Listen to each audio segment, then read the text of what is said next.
बारे में डिस्कशन करेंगे और देखेंगे कि ये जो हमारा करंट अफेयर्स का जो सेशन होता है बड़ी महत्वपूर्ण होता है। मेरा प्रयास ये रहता है कि लेट से ही लेकिन मैं करंट अफेयर्स आपको देने का प्रयास करता हूँ। इसमें मैंने 3 और 4 जून के एक साथ मिक्स कर रखा है, ठीक है। तो आप लोग परेशान होने की बिल्कुल ज़रूरत नहीं है। मैं करंट अफेयर्स पर डे डालूँगा जैसे भी हो सकेगा, ठीक है। 1 बाय 1 करके आएगा और जो जितने भी हो करंट अफेयर्स होते हैं उसको हम चर्चा कर लेते हैं, ठीक है। और ये वीडियो अगर पसंद आए तो आप इसको लाइक शेयर कर दीजिए। जो नए इसको विजिट कर रहे हैं तो आप सब्सक्राइब कर लीजिए, बेल आइकन प्रेस कर दीजिए ताकि आपको समय समय पर वहाँ पर नोटिफिकेशन आपको मिलते रहे। चलिए नेक्स्ट क्वेश्चन देखते हैं। क्वेश्चन आप लोगों का ये है कि वन नेशन वन कार्ड योजना के तहत शुरू में कितने राज्यों को शामिल किया गया था। तो जब ये आपकी स्टार्ट हुई थी तो उस समय जो है इसको क्या है 4 राज्यों में लागू किया गया था। महाराष्ट्र, गुजरात, आंध्र प्रदेश और तेलंगाना में इसको लागू किया गया था, ठीक है। तो ये आपको याद, यानी 4 राज्यों में। इसका करेक्ट आंसर आपको क्या हो जाएगा, इसका जो करेक्ट आंसर हो जाएगा आपका डी हो जाएगा। क्या हो जाएगा, डी हो जाएगा। तो इस तरह से ये इसका करेक्ट आंसर हो जाएगा, आपको याद रखने की ज़रूरत है। और अगर हम इसके बारे में और चर्चा करें तो देखेंगे कि जो है इसमें कुल जो राज्यों को शामिल किया गया है 20 राज्यों को हाल ही में शामिल किया गया है, ठीक है। तो इसमें से अभी जो बाद में नए राज्य जोड़े गए हैं वो आपका सिक्किम, उड़ीसा और मिजोरम को जोड़ा गया है, ठीक है। और 67 करोड़ गरीबों को इसमें जो है बेनिफिट होगा। और ये जो है अधिनियम, किस अधिनियम के तहत, राष्ट्रीय खाद्य सुरक्षा अधिनियम 2013 के तहत इसमें से पूरा कंप्लीटली इसमें बताया गया। और इसका जो अधिनियम होगा कह सकते हैं एक इसकी स्कीम ये होती है, इसका मतलब होता है वन नेशन वन कार्ड हो जाए। एक कार्ड होगा जो राशन कार्ड होगा, जो आप उस कार्ड के अंतर्गत जो है पूरे देश में कहीं भी रहेंगे आपको और आपके पूरे परिवार को एक साथ राशन मुहैया कराया जाएगा, ठीक है। तो ये किस मंत्रालय द्वारा जारी किया गया है, केंद्रीय उपभोक्ता मंत्रालय द्वारा, ठीक है। इतनी आपको इन्फॉर्मेशन आपको रखनी चाहिए, ठीक है। तो आप लोगों को मैं और बता दूं तो चावल जो होता है वो 3 रुपये पर केजी के हिसाब से, गेहूं 2 रुपये पर केजी के हिसाब से और मोटा अनाज 1 रुपये पर केजी के हिसाब से आप लोगों को दिया जाएगा, ठीक है। तो इतनी एक्स्ट्रा इन्फॉर्मेशन आप लोगों को मिल जाती है। और अगला क्वेश्चन की बात करते हैं। नेक्स्ट क्वेश्चन आपकी स्क्रीन पर रहा, देखते हैं। केंद्रीय मंत्रालय ने, ठीक है, हाल ही में किसी खरीफ फसलों के न्यूनतम समर्थन मूल्य में बढ़ोतरी की मंजूरी दे दी है, ठीक है।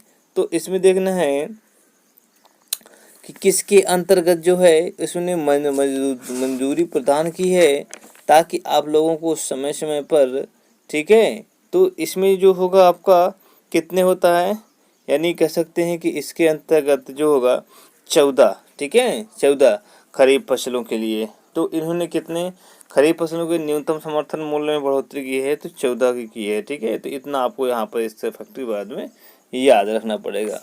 और इसमें जो अलग अलग के लिए 2020 और 21 के लिए अगर हम बात करें, 20 और 21 के लिए जो खरीफ की फसल 21 कह सकते हैं, 2021 के लिए जो खरीफ की फसलों के लिए फिक्स किया है, रेट फिक्स किया है, तो इसमें धान के लिए क्या है, इसमें धान के लिए जो प्रयोग किया है उसके बाद हम चर्चा कर लेते हैं।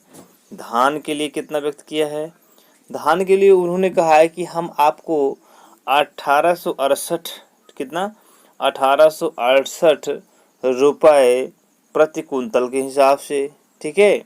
ज्वार की बात करें, ज्वार कितने पे कहा है उन्होंने, ज्वार की बात करें तो इसमें हो जाएगा 2610 की बात किया है, ठीक है। तो इतना भी आपको ये याद रखना है। अगर हम बात करें बाजरे की बात करें 2150 रुपये प्रति कुंटल, ठीक है। और हम कपास की बात करें 5515 रुपये प्रति कुंटल के हिसाब से इसको बताया गया है, ठीक है। तो इतना एक्स्ट्रा इन्फॉर्मेशन जो भी मिलती है आप उसको डिटेल्स समझते चलिए और देखते चलिए। नेक्स्ट क्वेश्चन देखते हैं आपके स्क्रीन पर। केंद्र सरकार ने हाल ही में सूक्ष्म, लघु और मध्यम उद्यमों की समस्याओं के समाधान में सहायता करने हेतु किस नाम से एक पोर्टल लॉन्च किया है, क्या है, एक पोर्टल लॉन्च किया, चैंपियन पोर्टल। अब आपको समझ में यही आ रहा होगा, क्या समझ में आ रहा होगा कि सूक्ष्म, लघु और मध्यम उद्योगों की समस्या, यानी जो छोटे मझोले जो उद्योग हैं, धंधे हैं छोटे छोटे, उनकी सहायता करने के लिए एक नया पोर्टल लॉन्च किया गया है, जिस पोर्टल का नाम है चैंपियन पोर्टल। ठीक है, इस पोर्टल से जो छोटे किसान होंगे और छोटे आप कह सकते उद्यमी होंगे, उनके लिए उनके लिए ये धन प्रोवाइड किया जाएगा ताकि वो अपना, ठीक है, जीवन यापन कर सके। ठीक है, चलते हैं नेक्स्ट क्वेश्चन पे चलते हैं। केंद्र सरकार ने मोबाइल फोन उत्पादन में दुनिया का शीर्ष देश बनाने के साथ ही इलेक्ट्रॉनिक उत्पादों एवं उसके कल पुर्जों के उत्पादन को गति देने के उद्देश्य से करीब 50,000 करोड़ रुपए की लागत से कितने नई योजनाएं शुरू करने की घोषणा किया है। तो इसके अंतर्गत देखेंगे कितनी योजनाओं को लागू किया गया है। तो इसमें से 5, 7, 3 और 4। तो इस तरह से जो आप लोगों का ये क्वेश्चन होगा उसके अंतर्गत हम देखेंगे कितनी योजनाओं को लागू किया गया है। तो इसको भी आपको याद रखना पड़ेगा। ठीक है, तो इन्होंने ये कहा है कि जितने भी आपके 50,000 करोड़ रुपए से हैं तो इनको आपको यहाँ पर देखने की ज़रूरत है। ठीक है, तो आप लोगों को इसमें देखना है कि ये 3 प्रकार की, ठीक है, 3 प्रकार की जो है इन्होंने लागू किया है। और भारत दुनिया का दूसरा सबसे बड़ा मोबाइल उत्पादक देश बना हुआ है। ठीक है, तो उन्होंने ये भी कहा अगले 5 वर्षों में 10 लाख लोगों को रोजगार प्रदान करेगा आईटी सेक्टर। ठीक है, तो आईटी सेक्टर यानी इंफॉर्मेशन टेक्नोलॉजी के तहत जो है इसको मैक्सिमम मात्रा में बढ़ाया जा रहा है और इसको ये प्रयास किया जा रहा है कि मोबाइल फ़ोन उपभोक्ता पहले नंबर पे आ जाए। ठीक है, चलिए नेक्स्ट क्वेश्चन की चर्चा कर लेते हैं। हाल ही में ब्रिटेन में भारत की नई उच्चायुक्त किसे नियुक्त किया गया है। तो इसमें जो ऑप्शन है राहुल सचदेवा, मोहित त्रिपाठी, गायत्री कुमार, विनोद त्यागी। इसका जो करेक्ट आंसर हो जाएगा क्या हो जाएगा बच्चों, इसका हो जाएगा ये हो जाएगा राहुल सचदेवा को जो हाल ही में अभी नियुक्त किया गया है। कहाँ, ब्रिटेन में भारत की उच्चायुक्त के रूप में नियुक्त किया गया है। तो आपको इतना इसके बारे में इंफॉर्मेशन याद रखनी है क्योंकि यहीं से क्वेश्चन जो है पूछ लिया जाता है। तो ये आपका क्वेश्चन कंप्लीट हो गया। नेक्स्ट क्वेश्चन की बात करते हैं, देखते हैं क्या है।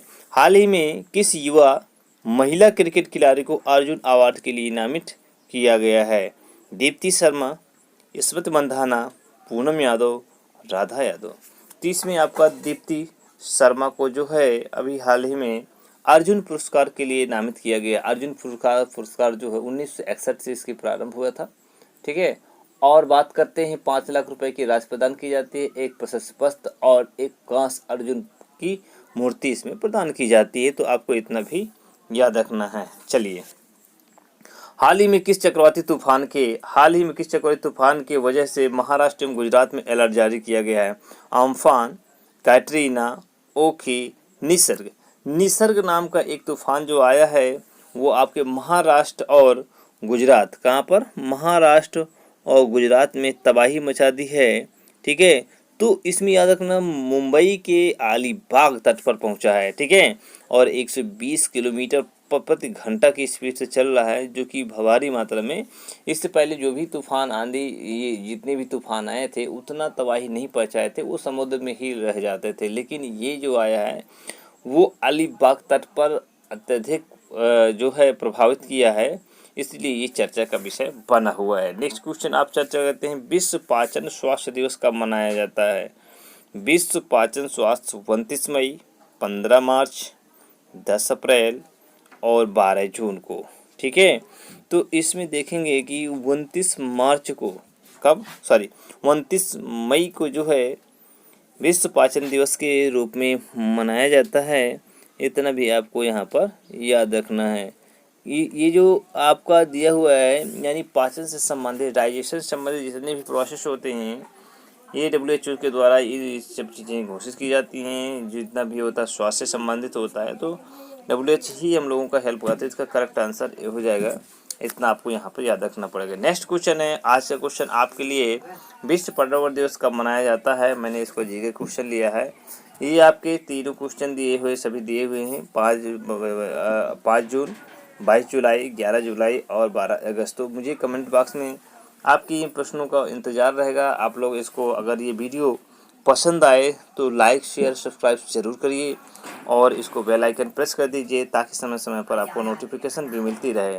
ठीक है, तो माई यूट्यूब चैनल ये है और ये आपको सब्सक्राइब करने का ये सिंबल आएगा, इस पर प्रेस करना है रेड कलर का और यहाँ पर बेल आइकन भी प्रेस करिए ताकि आप लोगों को नोटिफिकेशन मिल सके और आप लोग इसका बेनिफिट ले सकें। चलिए नेक्स्ट वीडियो का इंतज़ार करिए, तब तक के लिए गुड बाय, थैंक यू, जय हिंद।